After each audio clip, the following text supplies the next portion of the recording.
क्या क्या चीज़ें खा सकती है। तो देखिए, हमल के दौरान अच्छी और असली ग़िज़ा खाने से बच्चे की सेहत अच्छी रहती है, समझ रहे हैं। मगर ज़्यादा ताकत का खाना, ज़्यादा असली चीज़ें इस्तेमाल करने और ज़्यादा आराम करने से बच्चे का वज़न बहुत ज़्यादा बढ़ जाता है, जिसकी वजह से क्या होता है, विलादत में मुश्किलात और तकलीफ उठानी पड़ती है। जब वज़न बच्चे का ज़्यादा होगा तो डिलीवरी में बहुत मुश्किल हो जाती है, समझ रहे हैं। इसीलिए ज़्यादा ना खाएं और बहुत ज़्यादा आराम ना करें, मगर शुरू के 3 महीने आराम करें, छोटा मोटा काम भी करती रहे, जैसे मैंने आप लोगों को इससे पहले बतलाया था। देखो, एक होता है सिर्फ मकवी ग़िज़ा ही खा रही, काजू बादाम पिस्ता गोश्त ये वो बस खाती जा रही है और काम कुछ भी नहीं है, और बस जब देखो जब खाना ही खाना, खाना ही खाना। तो अब इतना भी नहीं खाना है, खाना है लेकिन मकवी ग़िज़ा, लेकिन मुख्तसर, वक्तन फ़वक्तन। 24 घंटा जब देखो जब कुछ ना कुछ खाती जा रही है, कुछ ना कुछ खाती जा रही है, तो ऐसा भी नहीं करना है। और खा भी रही है तो फिर आराम, काम भी करना है, आराम नहीं करना है, समझ रहे।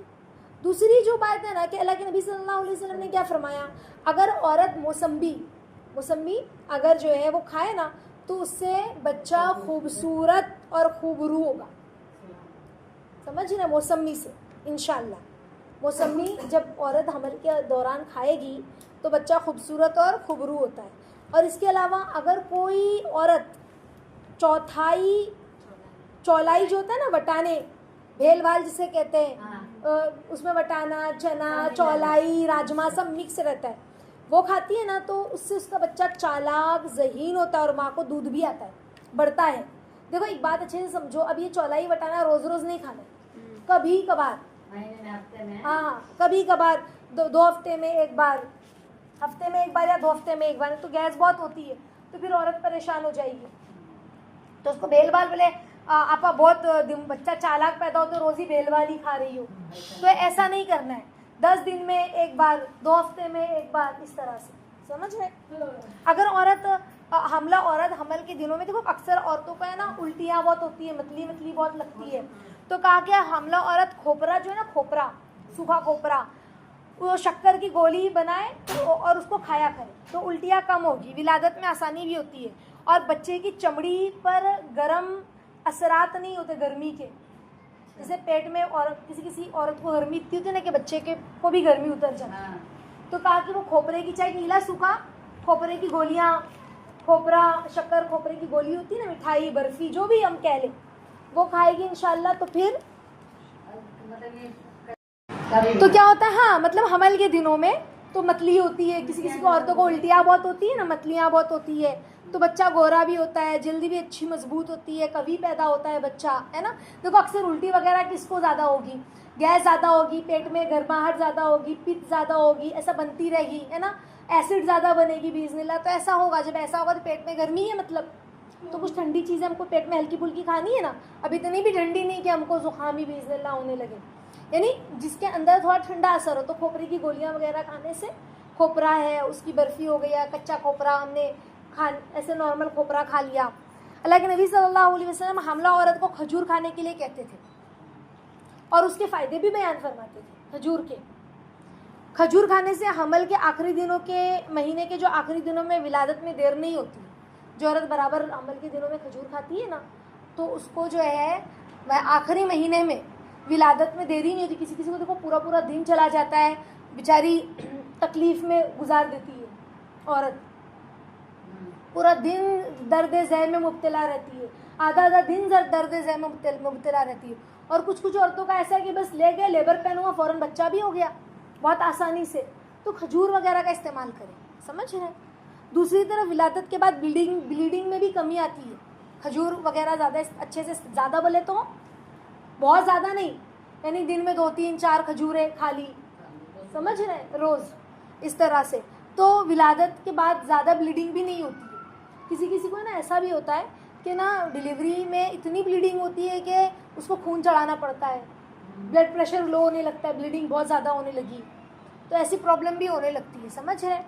तो इंशाअल्लाह खजूर वगैरह का एहतमाम करें हमल के दिनों में, तो इससे भी अल्लाह बचाएंगे। और खजूर खाने से माँ को दूध में ऐसे प्रोटीन हासिल होते हैं ना जो बच्चे को ताकतवर, मजबूत और जराशीम से दूर रखते हैं, समझ रहे। तो औरत को चाहिए कि वो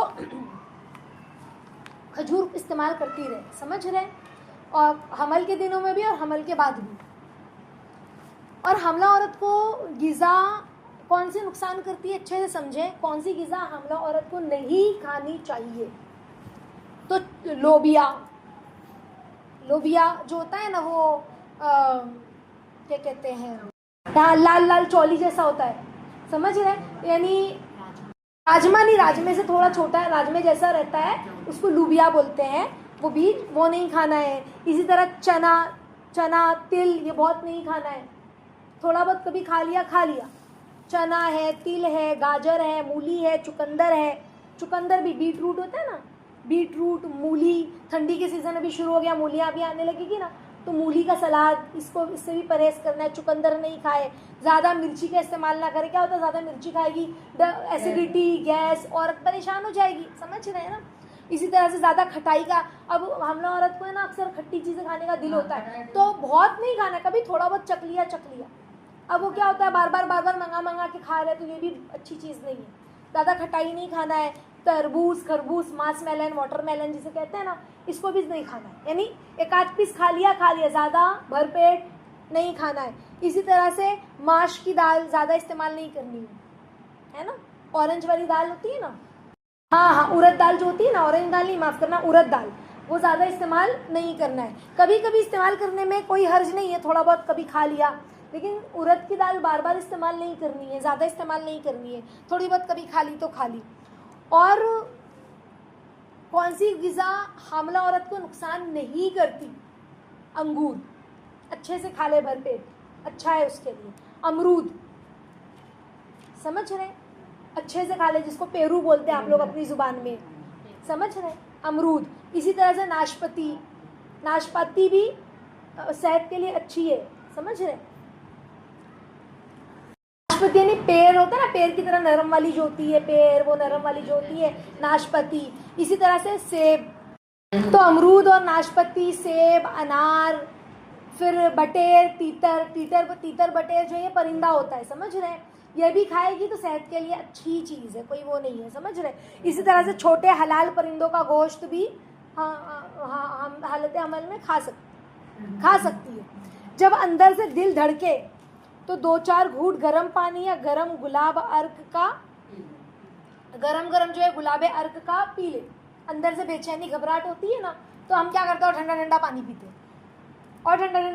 घबराहट हो रही है तो नीम गर्म पानी 3-4 घूंट पी ले, दिल अंदर से धड़के तो जो औरत हालत हमल में दूध का कसरत से इस्तेमाल करेगी ना, बहुत दूध पिएगी रोज़ सुबह शाम इस तरह से, तो कहा कि उसका बच्चा खूबसूरत अक्लमंद होगा इंशाअल्लाह।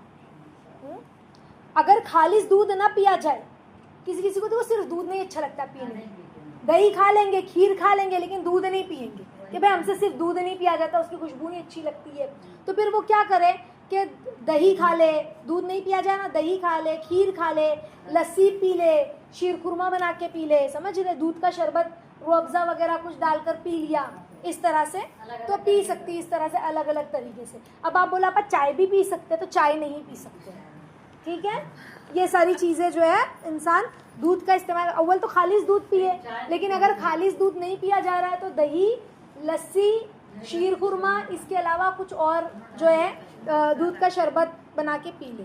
तो ये सारी चीज़ें थी। अब इंशाल्लाह मैं अगली बार आप लोगों को बतलाऊंगी कि जब हामिला औरत को दर्द शुरू होता है तो उस पर क्या सवाब है और बाकी सारी चीज़ें।